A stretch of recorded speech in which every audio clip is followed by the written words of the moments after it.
everybody. I hope you are doing well.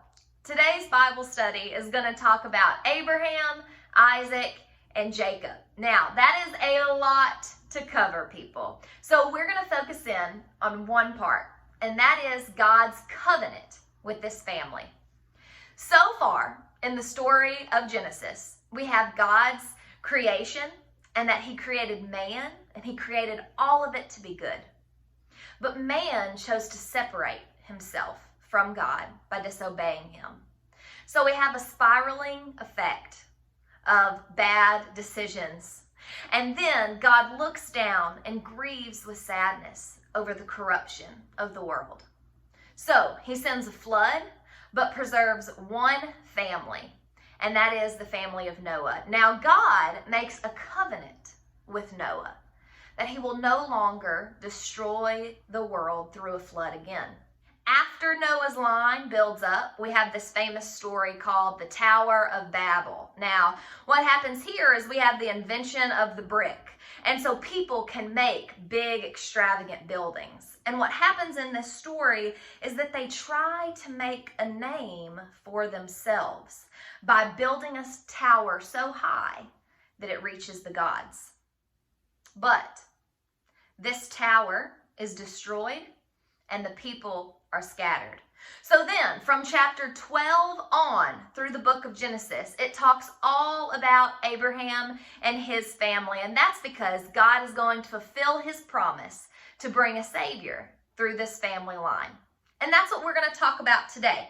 So, we want to look at this covenant. And don't worry, we're going to talk about that word a little more. In Genesis chapter 12, God promises to Abram, chapter 12, verse 2, I will make you into a great nation, and I will bless you.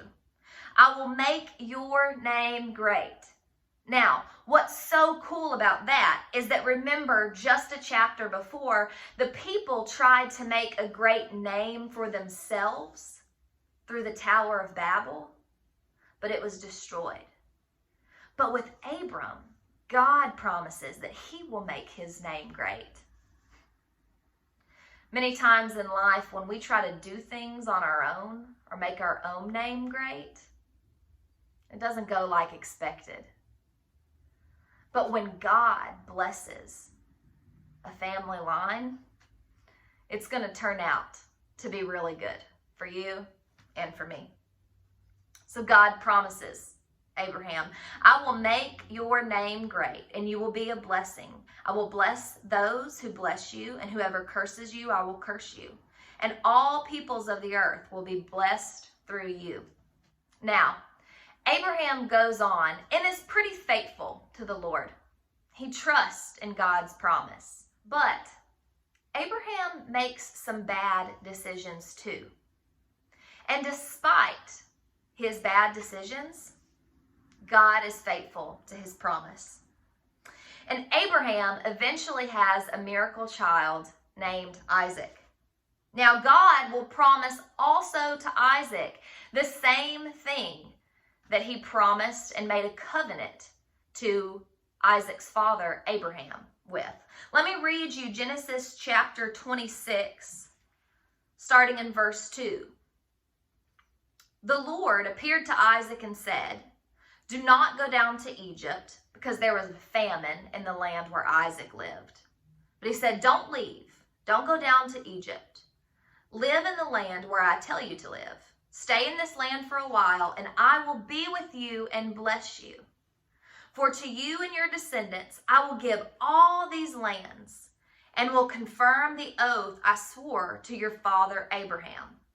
I will make descendants as numerous as the stars in the sky. So God reaffirms that covenant that he had with Abraham, and he promises the same thing to Isaac.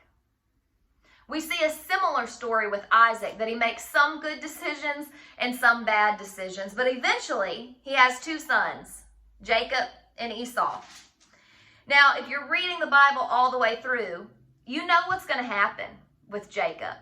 Jacob is going to be a character that makes good decisions and bad decisions.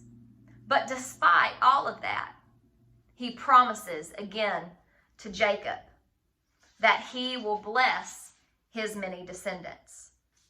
Let me read where that is for you over in chapter 28, verses 14. Your descendants will be like the dust of the earth, and you will spread out to the west and to the east, to the north and the south.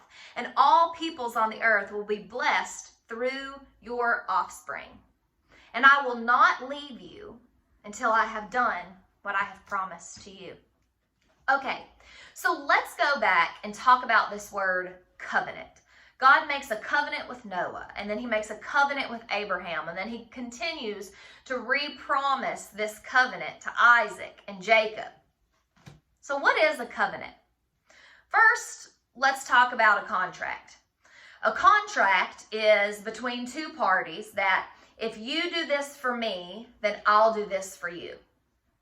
That's a contract. A covenant is different, because it's not just between one person and another, but it's a promise that's united through God. So God is a third party in this promise. So to understand it a little better, we can look at the Christian view of marriage. Marriage in the Christian view is not just a contract. If you are good to me, then I'll be good to you. No, it's that there's a third party involved. And that even if I treat you badly, or even if you slip up and mistreat me, that God gives us the ability to forgive and love one another. That through the promise with God, that we can be together through life's ups and life's downs. So the important thing about the story of Abraham, Isaac, and Jacob is that they all had a call on their life. And that call was to live out the covenant that God made with their family. Even through their good decisions and their bad decisions, they were called to live in faithfulness to the Lord and trust in his promises. So the question may be hard to ask or answer. What is God's call on my life? If you're a junior or senior, maybe you're trying to figure out God's call because you have to graduate and go on to make a big decision about where you should go to school or where you should start working and what those next steps in your life are going to be. Maybe you're not thinking that far ahead in the future and you are saying, I just need to know God's call for the next day. I need to know how he wants me to get through this math test, to handle my annoying brothers and sisters, and to be patient with my parents.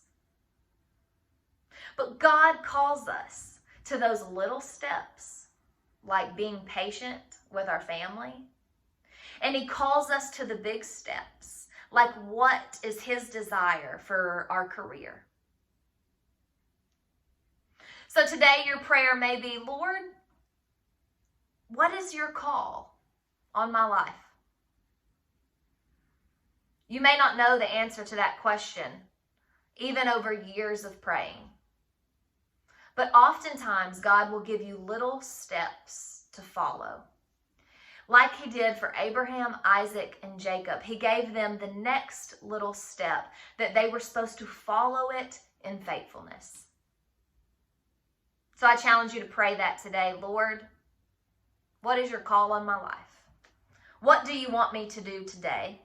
What do you want me to do in the next 5 years? And what do you want me to do with my life?